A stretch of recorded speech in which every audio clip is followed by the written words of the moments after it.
Hello guys, युवा competition में आपका स्वागत है।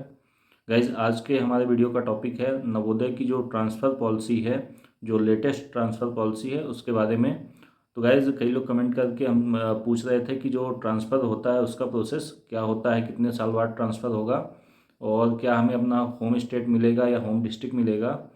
तो आज सारे डाउट आपके मैं क्लियर कर दूंगा। तो अगर आपने अभी तक हमारे चैनल को सब्सक्राइब नहीं किया है तो प्लीज़ कर लें और वीडियो को लास्ट तक देखें ताकि आपको सारी जो आपका डाउट है वो सब क्लियर हो सके। और वीडियो को लाइक, शेयर और कमेंट ज़रूर करें। तो गाइज, अब टॉपिक पे आते हैं।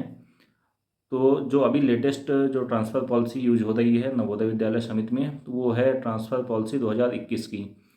और इसके तहत जो ट्रांसफ़र होते हैं तो उसके कई टाइप होते हैं, जैसे नॉर्मल ट्रांसफ़र होते हैं और इसके अलावा रिक्वेस्ट ट्रांसफ़र होता है, एडमिनिस्ट्रेटिव ट्रांसफ़र होता है। तो अब देखिए, मैं इसमें वीडियो में आपको वही चीज़ें बताऊंगा जो आपके लिए जानना ज़रूरी हैं, क्योंकि ट्रांसफ़र पॉलिसी बहुत बड़ी है और एक एक पॉइंट दिया हुआ है। जो पॉइंट आपके लिए जानना ज़रूरी है, जिससे आपको मोटी मोटी जानकारी हो जाएगी, मैं केवल वही पॉइंट आपको बताऊंगा। तो देखिए, जब हम ज्वाइन करते हैं तो 2 साल का हमारा जो प्रोबेशन पीरियड होता है, उस प्रोबेशन पीरियड के दौरान हमें कहीं भी ट्रांसफ़र नहीं मिलता है। चाहे आप किसी भी पोस्ट पर हों, आपको ट्रांसफ़र नहीं दिया जाएगा। ये पीरियड कहलाता है लॉक इन पीरियड, मतलब ट्रांसफ़र लॉक इन पीरियड कहलाता है। तो 2 साल का आपका ट्रांसफ़र लॉक इन पीरियड होगा, इसमें किसी भी हाल में आपका ट्रांसफ़र नहीं किया जाएगा। इसके बाद जैसे आप 2 साल पूरा करते हैं, आपका प्रोबेशन पीरियड चालू होता है, तो अलग अलग पोस्ट के लिए एक टेन्योर बनाया गया, एक टाइम लाइन बनाई गई है कि इतने साल बाद आपका ट्रांसफ़र शुरू होगा, मतलब आप इतने साल बाद ट्रांसफ़र ले सकते हैं। ठीक है।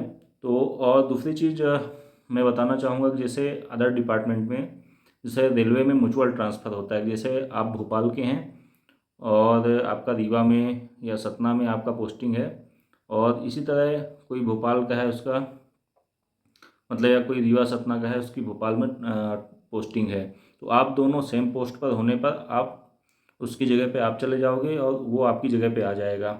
मतलब जगह को बदल सकते हैं आप। ये म्यूचुअल ट्रांसफ़र कहलाता है। तो गाइस, जो नवोदय विद्यालय समिति है, इसने साफ साफ लिखा हुआ है ट्रांसफ़र पॉलिसी में कि नवोदय विद्यालय में म्यूचुअल ट्रांसफ़र अलाउड नहीं है। ठीक है। और जैसे अब ट्रांसफ़र पोर्टल यहाँ एक अलग से बनाया गया है, नवोदय एम्प्लॉय पोर्टल के नाम से होता है वो। तो जैसे हर साल ट्रांसफ़र पोर्टल ओपन होता है जनवरी से मार्च के बीच में। इसमें आपको अपनी डिटेल भरनी होती है, फिर उसमें एक्चुअल वैकेंसी और डीम्ड वैकेंसी दिखाता है कि कहाँ पर एक्चुअल में जगह खाली है और कहाँ पर डीम्ड हो चुकी है पोस्ट। तो एक्चुअल और डीम्ड में क्या डिफरेंस होता है? एक्चुअल वैकेंसी होती है जहाँ मतलब वो पद खाली होता है, तो उसको एक्चुअल वैकेंसी बोलते हैं। और जो डीम्ड वैकेंसी होती है, तो डीम्ड का मतलब होता है कि वहाँ उस पोस्ट पर कोई है जो अपना जो टाइम लाइन है या जितने साल उस पोस्ट पर रहा जा सकता है एक जगह को, वो पूरा कर चुका है, तो वो वैकेंसी डीम्ड कहलाती है। तो जब आप अपना ट्रांसफ़र पोर्टल में आप प्रेफरेंस दोगे कि हमें ऐसी ऐसी जगह चाहिए, तो उसमें एक्चुअल और डीम्ड दोनों पे आप डाल सकते हो। ठीक है। तो अब देखिए, जो कट ऑफ डेट होती है किसी भी ट्रांसफ़र के लिए, वो नवोदय विद्यालय ने 31 जुलाई सेट कर रखी है। जिस वर्ष आप ट्रांसफ़र के लिए अप्लाई करोगे, उस वर्ष की 31 जुलाई आपके लिए कट ऑफ डेट होगी। कोई भी क्राइटेरिया आप पूरा कर रहे हैं उसके अंतर्गत या कोई विशेष रिजर्वेशन चाहिए आपको, तो 31 जुलाई उस चीज़ के लिए कट ऑफ डेट होती है। अब जैसे देखिए, अब जैसे मैंने बताया कि हर पोस्ट के लिए एक अलग अलग टाइमलाइन होता है कि आपको एक जगह पर, इस पोस्ट पर इतने दिन तक रहने के बाद ही ट्रांसफ़र मिलेगा। तो जैसे प्रिंसिपल हो गए, वाइस प्रिंसिपल हो गए या ऑफिस असिस्टेंट जो होता है, तो उसका जो एक जगह पे रहने का मिनिमम टाइमलाइन होता है वो होता है 5 साल। मतलब आपको एक जगह पे 5 साल रहना पड़ेगा, इसके बाद ही आपका ट्रांसफ़र होगा। और इसके अलावा बात करें टीजीटी, पीजीटी, जेएसए, एसएसए और कैटरिंग असिस्टेंट और स्टाफ नर्स, इनका एक जगह पे रहने का जो मिनिमम टाइम लाइन होता है वो 7 साल का होता है। मतलब 7 साल आपको एक जगह कम से कम देना होगा, इसके बाद ही आपका ट्रांसफ़र होगा।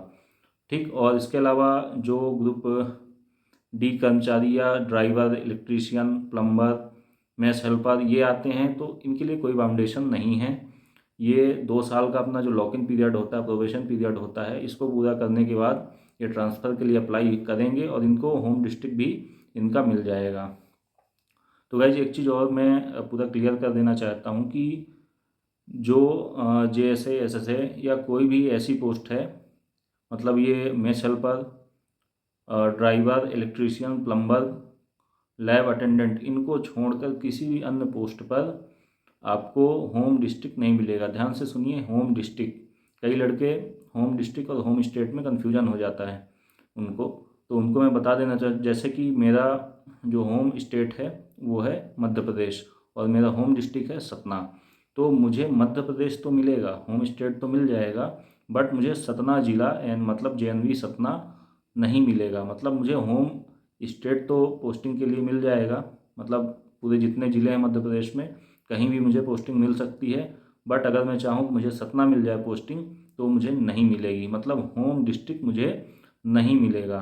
तो गाइज़ ये बात आप बिल्कुल क्लियर रखिए, किसी को भी होम डिस्ट्रिक्ट नहीं मिलेगा। बट अगर आप लैब अटेंडेंट हैं, प्लम्बर हैं, चौकीदार हैं, इलेक्ट्रीशियन हैं और ड्राइवर हैं तो आपको होम डिस्ट्रिक्ट भी मिल जाएगा। तो गाइज़ ये मोटी मोटी जानकारी है नवोदय विद्यालय समिति की ट्रांसफ़र पॉलिसी के बारे में, और अगर अभी भी आपको कोई डाउट है तो आप कमेंट करके मुझे बता सकते हैं।